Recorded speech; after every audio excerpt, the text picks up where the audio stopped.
Ang programang ito ay rated SPG. Striktong patnubay at gabay ng magulang ang kailangan. Maaaring may masiselang tema, lengguwahe, karahasan, sexual, horror o droga na hindi angkop sa mga bata. Humingi ng tulong sa inyo dahil nawawala po yung nanay ko.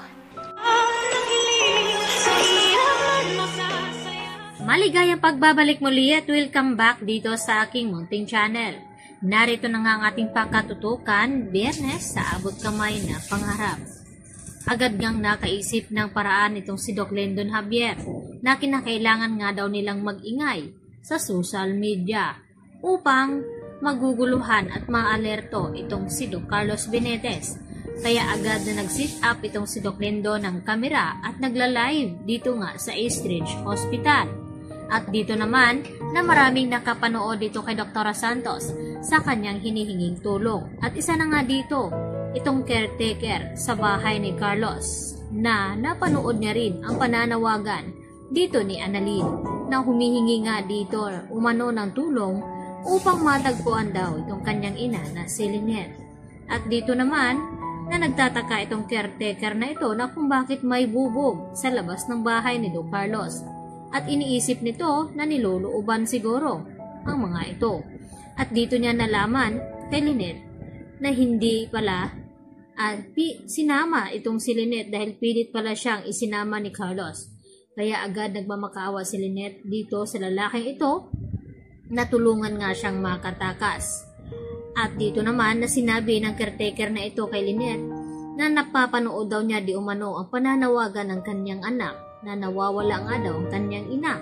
At dito naman nahipuin ang puso nito at tulungan itong si Lynette na makatakas dito kay Carlos. Samantala, nagawa naman sundin ni Lynette itong sinabi ni Don Pepe sa kanyang panaginip na gamitin ni Lynette itong kahinaan ni Carlos na mahal siya nito at gamitin ang kanyang kahinaan upang dito linlangin itong si Carlos at epektibo naman dahil naniniwala itong si Carlos na talagang pumapanig itong si Lynette sa kanya at wala siyang kaalam-alam na may masama palang binabalak itong si Lynette para makatakas sa kanya.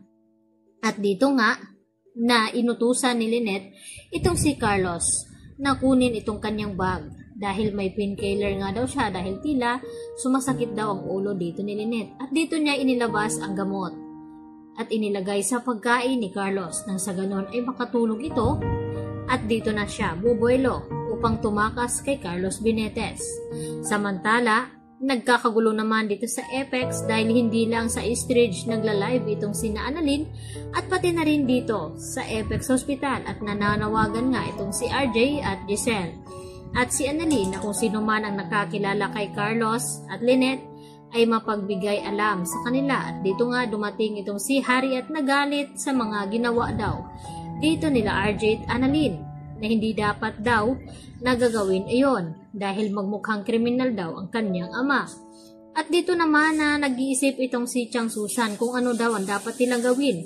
Baka may ibang anak pa itong si Carlos o baka ibang asawa na pwede daw nilang mapagtanungan upang maibalik lamang itong si Lynette. At naisip naman dito ni Doc Lendon Javier na pilitin itong si Zoe na hanapin nga at tawagan itong si Carlos dahil kung hindi, si Doc Lendon Javier na nga ang magsisiwalat sa kanila na itong si Zoe ay isang anak din dito ni Doc Carlos Benetes. At dito naman natakot itong si Zoe sa mga posibleng gawin dito ni Doc Lendon dahil awang-awa na nga itong si Doc Lendon Javier dito nga kay Annalyn Santos at hindi nga ito makakatulog sa kakaisip dito sa kanyang ina na si Lynette kung okay lang ba ito at kung nakakain pa nga ng maayos ito ngayon. At dahil napanood na nga dito ng mga tao ang pananawagan dito ni Annalyn, ay mayroon naman makakita dito kay Lynette. At dito naman na makahanap siya ng kakampi at tuluyan na nga siyang makatakas dito kay Carlos. At dito rin na nakausap ni Zoe ang kanyang ina na si Moira. At hindi sukat akalain ni Moira na kaya daw gumawa ni Carlos ng ganon. Kung sino pa daw yung mabait ay yun pa ang mas malala. At deserve daw iyon ni Carlos na dapat ay makulong daw ito. At nagulat nga itong si Zoe nang sabihin ni Moira na magdasal daw muna sila bago kakain. At sa tingin ni Zoe na talagang nagbago na nga itong kanyang ina, subalit pakitang tao lamang ito kagaya ng ipinakita ni Zoe dito nga kay Annalyn.